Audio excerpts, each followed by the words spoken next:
আসছিল আমরা অপেক্ষা করে আছি অধীর রাত্র হয়ে যে মা আবার করেছে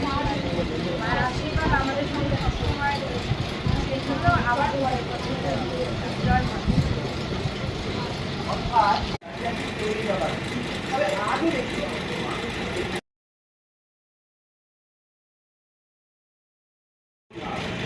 আমরা একটা ছেলেমেয়েদের বিয়ে পরিচিত হলো তাদের বলাই হয় তাদের মধ্যে মাঙ্গলিক রূপ আছে তাদের মধ্যে বিবাহ কিন্তু শুরু হওয়ার আগে তাদের মধ্যে একটা ভয় ভীতি হয়ে যায় এবং বিভিন্ন ধরনের এরকম সংস্কার একসাথে দিয়ে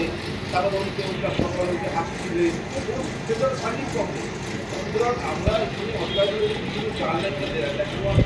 প্লাস্টিক চালানো তার যদি সবসময় জ্ঞানের আলো দিকে বেরিয়ে যায় তেমনি